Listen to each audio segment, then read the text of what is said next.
talked about how if this was May or June, you guys might not have been able to pull out this game, especially with Seattle's 11-0 run. Just what does it say to the growth the team has had and how they're able to kind of find a little bit of consistency in this game? I think it says a lot. You know, they know one another a little bit better now.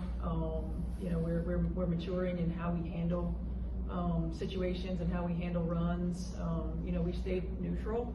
We didn't get too high. We didn't get too low. Like, look, this league is tough, and teams are going to make runs. And this is a veteran team in Seattle who understands the ebbs and flows of a game and made plays when they needed to make plays. And I was proud of our group for how we stayed, not just together, because we always stay together, but how we stayed even. And we came down and we went to the next play. You know, we made some big plays in key moments that allowed us to win the ball game. I think there was one last year, but I think this ties the longest running streak since like the catch era. What does it say to be able to do that without Kalen?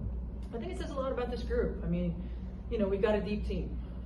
We've got a great mix of veterans who have been in this league and who understand the ebbs and flows and who understand, you know, that injuries are a part of it, and young players who continue to grow in their role, continue to gain confidence.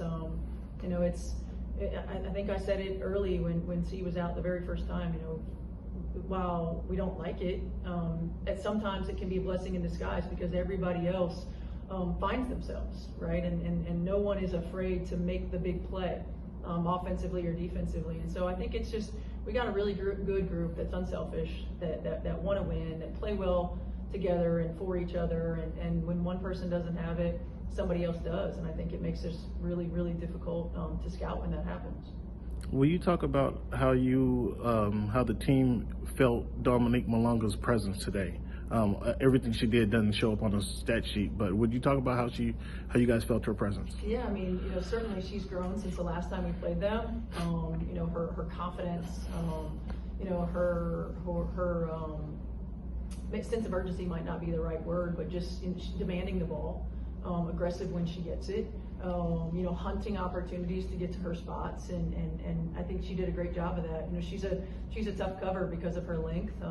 You know, she's getting stronger, you can tell that, and doing a great job of understanding where she's going to get her touches. So she was definitely a challenge for us.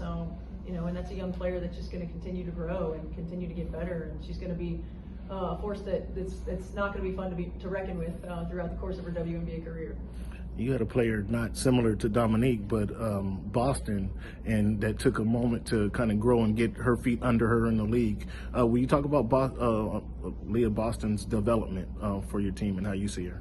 Yeah, I mean, AB's been huge for us. She's really been the key. You know, she came into this league predominantly playing on the low block, getting a lot of post touches when she was in college in her rookie year, and then, you know, last year, her first year with Caitlin, playing a lot in the two-man, and then this year we're asking her to be a facilitator as well, and, you know, a hub for us on the offensive end of the floor, while being more versatile on the defensive end than she probably has ever been, and she's just continued to step up to the challenge and grow and be better. You know, she's really the rock of our team. You know, she's even-keeled, she's high IQ, everybody trusts her on both ends of the floor, and she's our backbone, and she's been tremendous for us all year long. And you know, you see when teams key on her defensively and they're not allowing her to get scores, she finds the open player and she makes the right play, and that's huge for us. What do you think on the sidelines that Seattle had multiple looks at the tying three in the last 30 seconds? Yeah, my stomach was doing flips there. You know, I felt like they did a really good job of executing. You know, we didn't do quite as good a job of anticipating action and communicating screens. You know, we got fortunate that they didn't fall. You know, the last possession, that Gabby's look, we were trying to take a foul, you know, in that situation so that we wouldn't give them another look. You know, it didn't get called or didn't foul her enough, I don't know, but, you know, we tried to minimize those opportunities, but I thought their execution was really good. Thank you. Thank you.